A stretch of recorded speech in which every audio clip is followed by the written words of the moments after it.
I was sharing with you the conversation I had on Thursday with, I feel, a great man, and the things that he have done. I won't call his name because I didn't get his permission. But he had grown up on the East Coast, and he had lived a life of recluse as a young boy. And he went to college, and he didn't fit in, not even high school. He didn't fit in. But he went to college, and it was back during the starting of the high tech. And so he just hung out around where the nerds hung out. And he didn't really fit in college. So he stayed around the lab,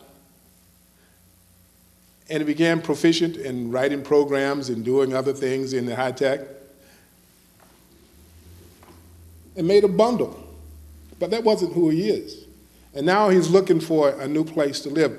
And the conversation was the most amazing. And he was sort of saying, well, I'm really not fitting in. This doesn't sound logical.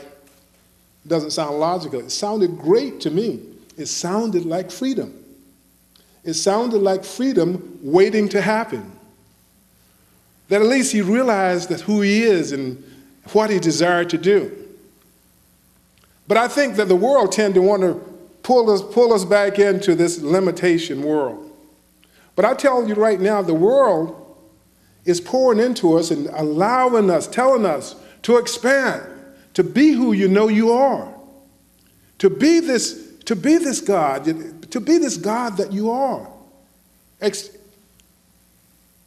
Experience and express the godliness in yourself.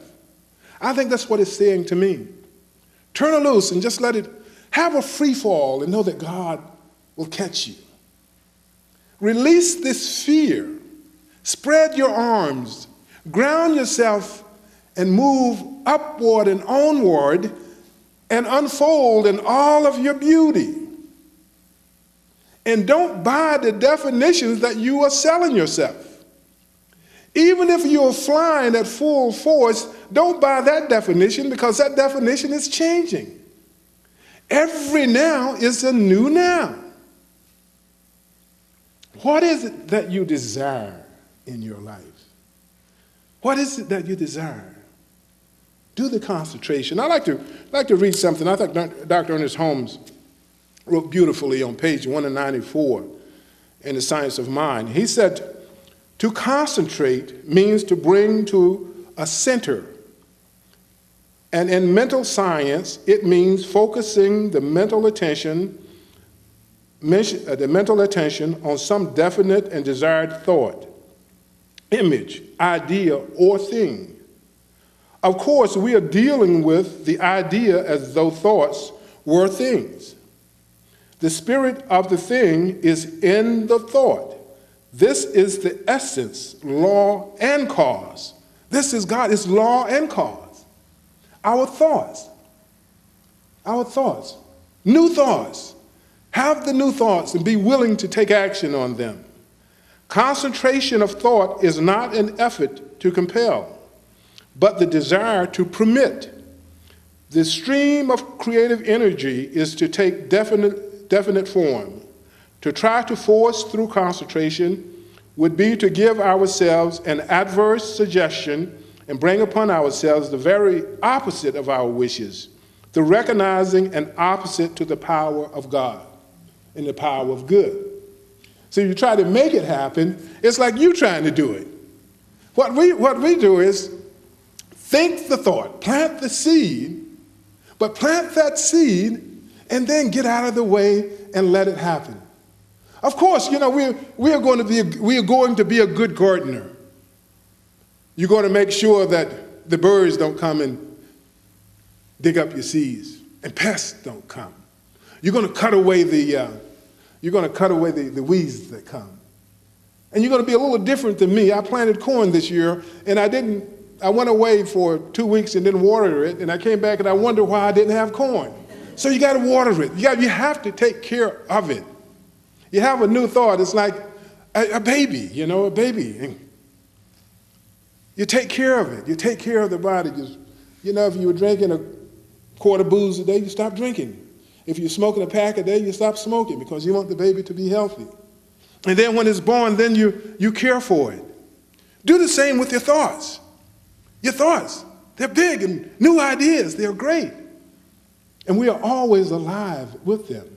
They're always around us. Results grows stronger and stronger when we focus. And we grow wiser and wiser. And it becomes clearer and clearer. And we become more creative. Newer ideas started coming in. When we started using and taking care of these ideas, newer ideas started coming in. Because what happened with our minds, some say we think about 80,000, psychologists say we think about 80,000 thoughts a day. And about 90% of the 80 to 90% of those thoughts of recycled thoughts, thoughts that we just think over and over and over again. But as we begin using them, new thoughts coming in. Because every time you use one new thought, from that new thought, you generate many more new thoughts. Isn't that the way it happened? When you meditate and you have new thoughts come in, don't you think that, I can do this and I can do that, and if I do this, then this will happen and this will happen? Yeah.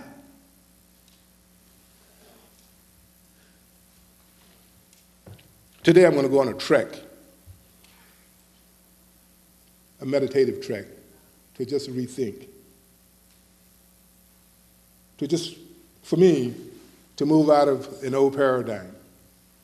I'm going to do it for a week. I know that's what works for me. First, I'm going to talk to my practitioner. And that's what I want you to do if you feel yourself getting stuck. All of you should have a practitioner. We have practitioners around this place. And you see us, it doesn't really cost you any money on Sundays.